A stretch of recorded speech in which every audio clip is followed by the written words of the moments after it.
Have you ever noticed that when you're stressed, your mood changes, your weight fluctuates, and there are other things that happen around your period? Well, you're not imagining it because stress has a direct effect on your hormones. Hi, I'm Dr. Odunsi. I'm a board certified OB-GYN, and today we're going to talk about how stress affects your hormones and what you can do to manage it. So, when we're stressed, our body releases a hormone called cortisol. So, this can affect your menstrual cycle, your mood, and your metabolism.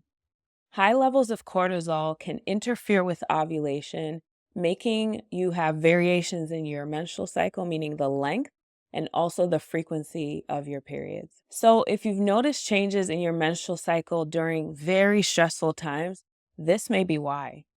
So, now let's talk about how stress can affect weight gain and hormonal balances.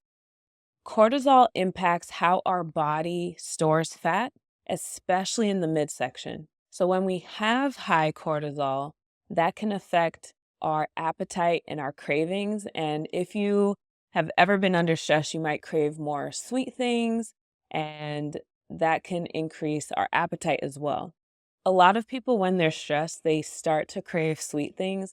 For myself, I can be one or the other, but mostly I just tend to eat more when I'm stressed. And then there's the other extreme, which is what I experienced in medical school, where I wasn't eating enough. So stress can look different in each person, but I understand if you have a sweet tooth and then it suddenly gets worse during times of stress. So just be mindful of that it could be the stress that's causing that change in appetite. In addition to changing our appetite, stress can change our mood and how we interact with people, how we go about our day to day. So you might notice maybe your mood drops and a bit more depressed.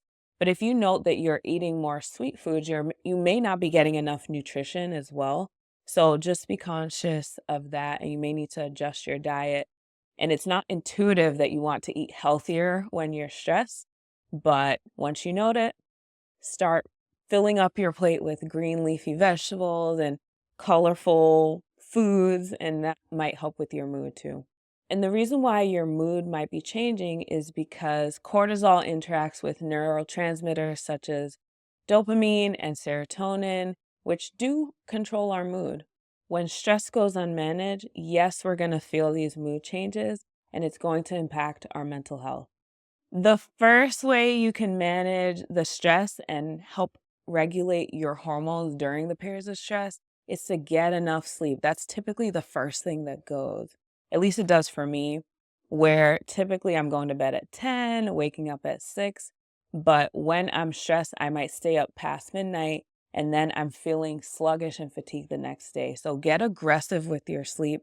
You want to average about 7 to 9 hours a night. The next thing, I'm going to hold your hand when I say this, is to move.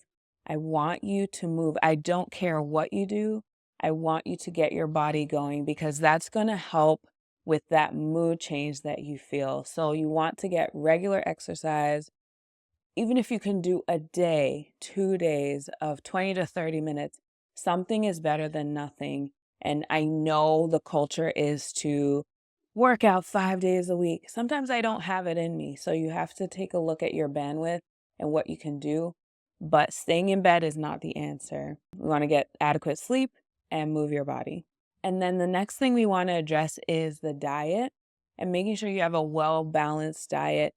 During these times, you're going to want to eat a pint of ice cream, or maybe that's me, but you want to trick yourself now. So when you go out grocery shopping, getting the foods that are healthier and maybe have more fiber, more nutritious ingredients, as opposed to the sugary things.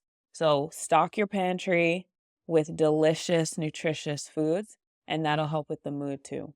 And last is to seek support. We live in a society where it's applauded to kind of do your own thing and to be isolated. I don't want you to be isolated. I want you to reach out to your OB-GYN or healthcare provider and have a conversation about these things because there may be something else that's contributing to how your mood is during these times of stress. And we also have resources that can help you. So if you need to see a behavioral health specialist, we can link you up with somebody in that field.